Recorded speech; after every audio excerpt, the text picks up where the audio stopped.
Hey, today we're going to check out exactly how to write an IELTS Task 2 introduction. So let's get started. Hey, it's Anthony Schultz here from Gold Coast IELTS, where I help you pimp your Task 1 and Task 2 IELTS written essays. Today we're going to look at the IELTS Task 2 introduction. We're going to check out the different kinds of questions you'll be asked. We're going to check out the background statement, and we're going to check out the thesis statement. Stick around to the end of the video because I've got a great bonus. And also, guys, if you are new here, give me a like for the YouTube algorithm. Smash the subscribe button so you don't miss my latest IELTS writing tips.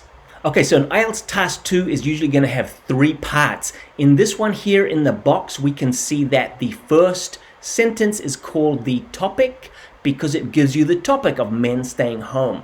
The second sentence is called the issue because it gives you the problem or what is controversial about the topic. The third sentence down there with the question mark is called the instruction because it tells you exactly what you need to do. Let's move on and check out the 3 different kinds of IELTS Task 2 questions. The first type of question is called a discussion because you need to discuss the topic. In the question down here, it's usually going to talk about advantages and disadvantages or use the verb discuss to make you discuss and give both sides of the argument. The second main type of question is the explanation. Probably it's going to be a problem or a solution or ask you what should happen in a certain situation. The third type is called the opinion because you need to say what you believe in the essay. It will often be combined with a discussion. It will use the verb discuss and argue or give your opinion. Let's take a look now how to write the first sentence, which is called the background statement. So the first sentence of our introduction is the background statement. It's going to contextualize or give the background of your essay in the real world. You need to use synonyms from the question, from the topic and issue sentences. And you also, if you can, use some original grammar to personalize the essay and give it your own personal voice. So we really need to use some synonyms from the question.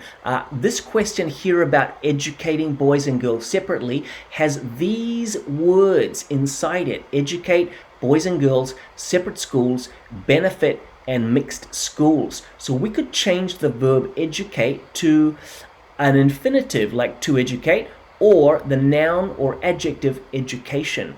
We could change boys and girls to maybe both sexes or both genders. We could change separate schools to the adverb separately. We could change the verb benefit to something soft like might be better to give our opinion. And we could change the noun phrase mixed schools to something like co-ed, co-educational, or the commutative adverb together. Let's make our sentence now. Okay, so using those synonyms, we could make a cool background statement, something like, of late, the trend in the education sphere has been to educate the sexes separately. So it has a really nice adverb of time at the beginning. It has a new word here, trend. We used education as an adjective with a new word, sphere. And we used a perfect tense. We used the sexes instead of boys and girls, and we changed the adjective separate to the adverb separately.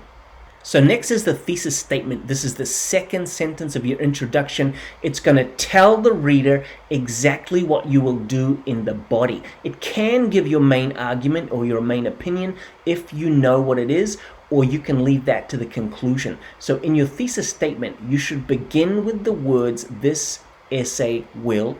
You should use original grammar to give your essay a personal voice, and you need to base the sentence on the type of essay you're writing. Let's try to do one right now. So for this question about boys and girls being educated together, here's my thesis statement.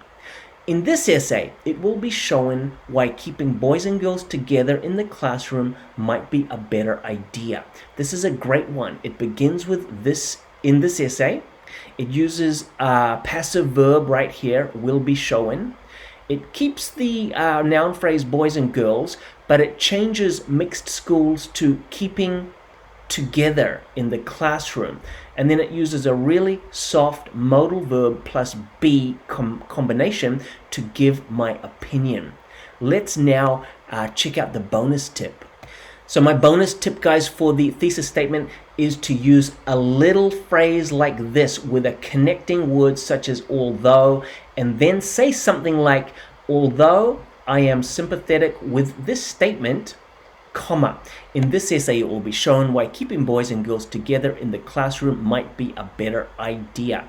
So just add a little phrase just before the part where you talk about what the essay will do. Let's put it all together now. Here's our finished introduction. I'm going to read it to you. Of late, the trend in the education sphere has been to educate the sexes separately. Although I am sympathetic with this statement, in this essay it will be shown why keeping boys and girls together in the classroom might be a better idea. That's 43 words long. An introduction for a task 2 should usually be between 35 and 45, so you have enough words for the body, so this is perfect.